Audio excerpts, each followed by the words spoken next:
Hello? Hello, yes, is your refrigerator running? Yeah. It actually is? It is? Well, you better go and catch it then. Yeah, that's like a terrible joke. Like, that's really? That's so sophomoric. And there were these guys back in the day that did this way better than you did.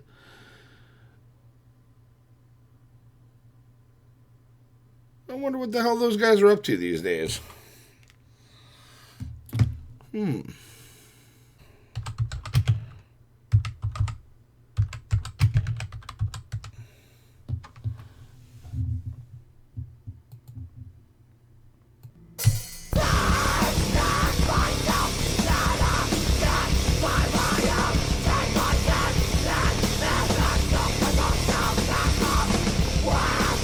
What's up, YouTube? It's your buttery voiced host, HefTV, and tonight we are going to take a look at probably one of the funniest and most quirky things that I can remember about the 90s, and that is the Jerky Boys.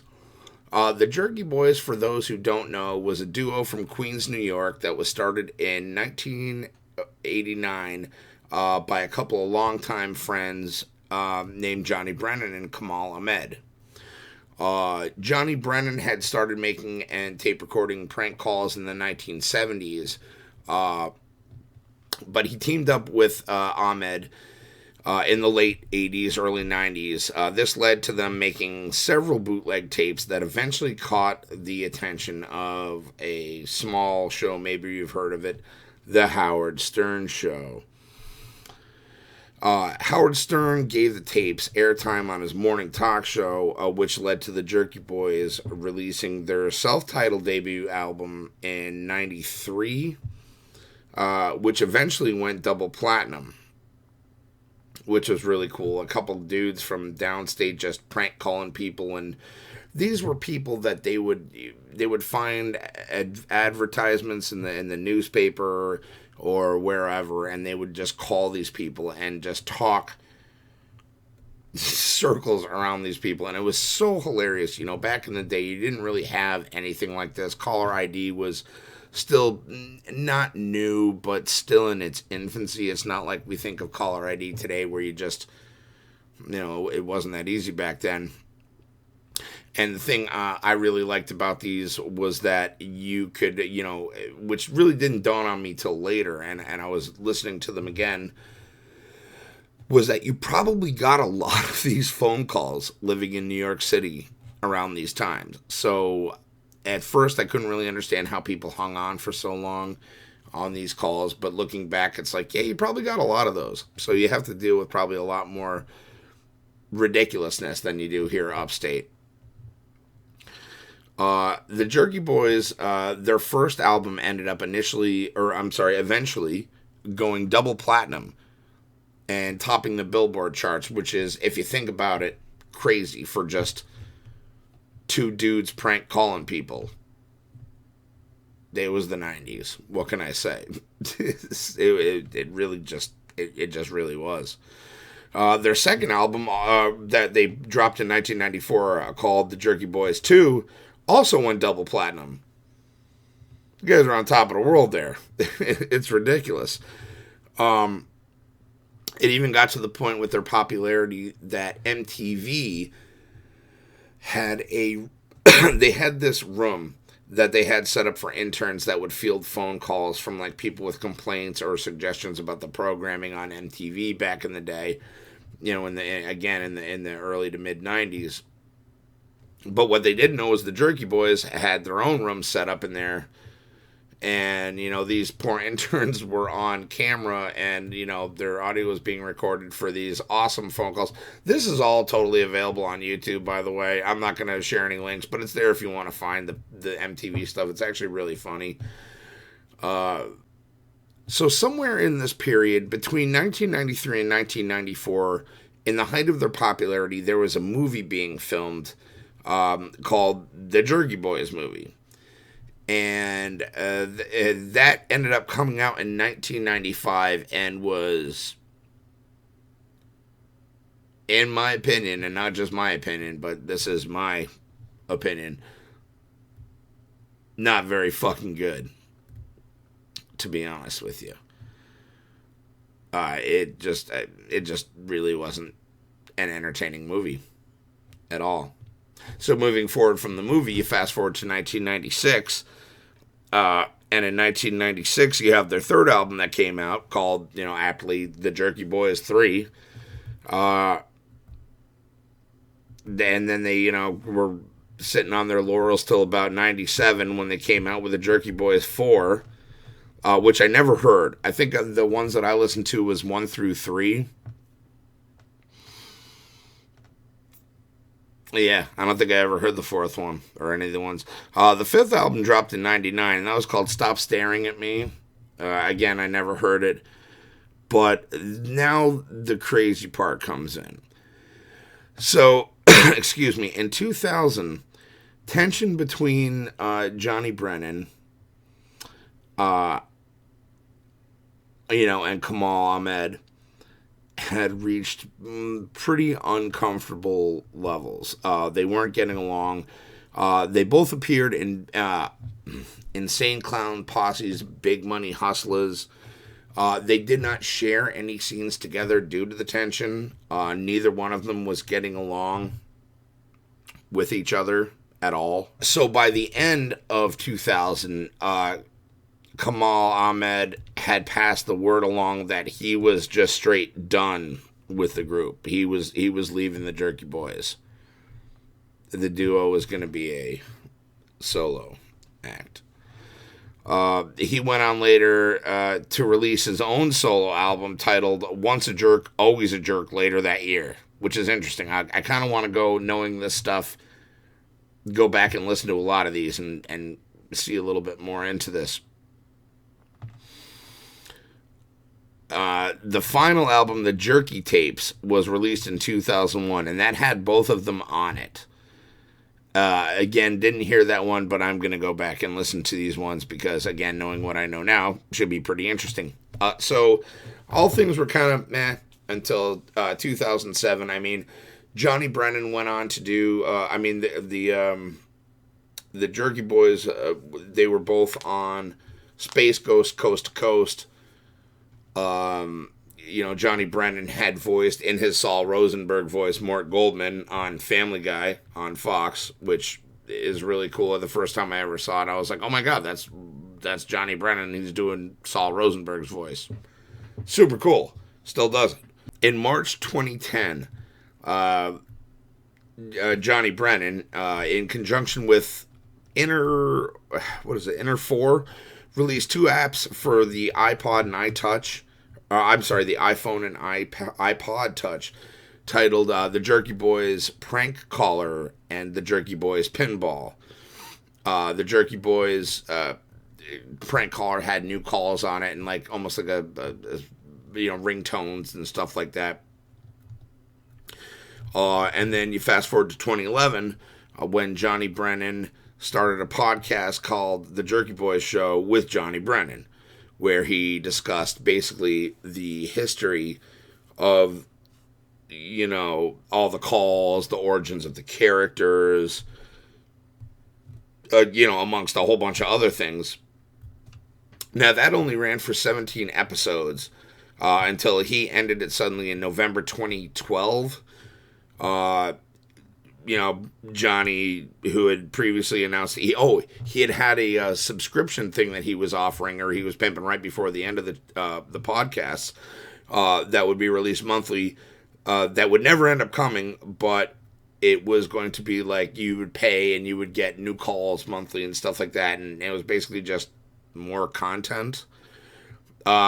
Now, allegedly, he was quoted later as saying that he gave it up just because there was no money involved. Which, up until that point, you're thinking, even if you go back to when they started in 89 or whatever, both working together, or at least till they started gaining, serious notoriety in 93, and, people, this was, a big thing.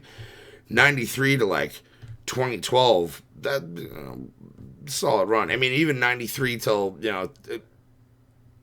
2000 when they split up, that's 7 years.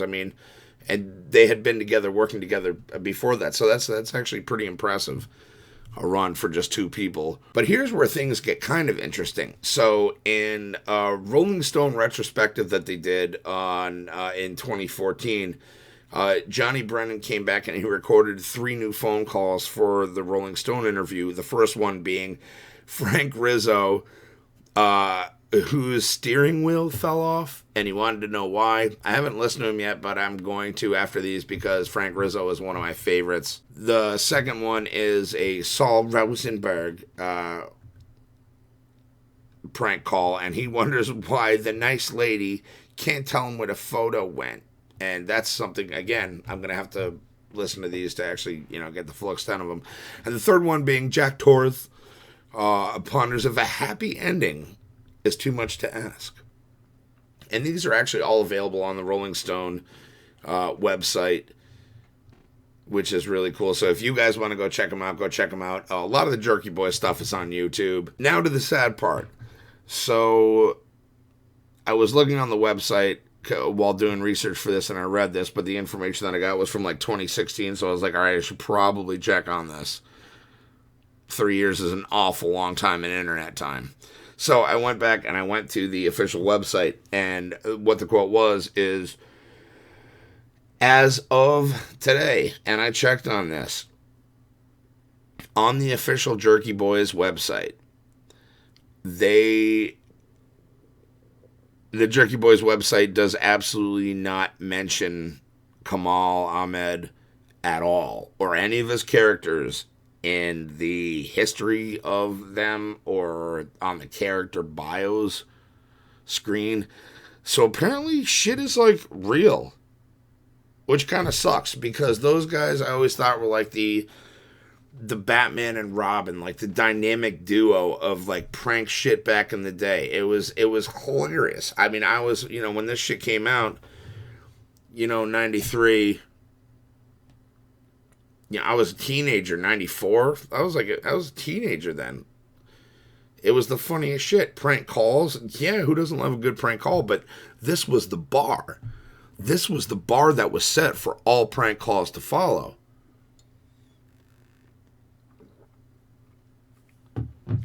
And it was clever. And sometimes it was just crass and funny. Most times it was just crass and funny. But it was funny. Nonetheless. They were just a highly influential and epic, duo that affected stuff from Radiohead's album Pablo Honey was based on the Pablo Honey sketch from the Jerky Boys. And I think they even sample it in one of the songs that's on there. That's, How Do You? They sample it in there. On Arrested Development, George Michael's only CD he owns, or one of the only CDs he owns, is a Jerky Boys album. And he's like, they catch him trying to do, imitative prank calls and stuff like that. Like, again, like I said, Space Ghost, Coast to Coast. Like, these guys were all over the place. They had their own movie. They were in, I hate to bring it up again, but Big Money Hustlers. Like, these guys were hot. And then they just kind of... It's not fair, but I guess that's what happens sometimes, huh, guys? And one of the most important points is that they paved the way for trolls. They paved the way for trolls. Like, internet trolls, anybody, you're like doing what you're doing. These guys were doing it before you were born, and probably well before you were born. And I'm hoping that this video goes and reaches the people that were alive, not only during that period of time, that maybe had forgotten about these guys, or, if you liked them, you liked them, and they hold a special place in your heart. And when you go back and you listen to these skits, it just really takes you back to where and when you were when you first heard these. I made my own damn tape when I was a kid. I really wish I had it because I would include clips on here. But, again, we'd be going back like too many years that I would not care to mention. But I made my own damn tape, and it wasn't just like a few calls. There was like 10, 11 calls on this thing. It was like a big deal for me. But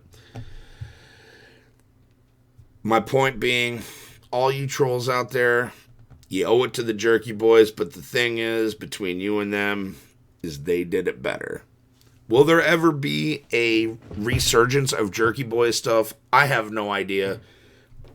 From the way it looks, their relationship is irreparable, and that is sad. And maybe this will just have to be one of those things that is left to nostalgia and a piece of history that spans not only just radio, but movies, television, and, CDs. Which, if anybody fucking remembers what CDs are out there, cool. That's my take on the Jerky Boys, guys. I really hope everybody goes out there, and maybe this had lit a fire under somebody's ass to go revisit these classic skets. Or again, if you don't know about them and this is your first time finding out about them and you want a good old school laugh, I totally recommend checking it out. Go out there, do good things because nobody else is going to. If everybody did one good thing for somebody else each day, this world would not be such a shitty place. I love you guys, and thank you so much for watching. And we'll see you next time on HefTV. Hey there, Jerky.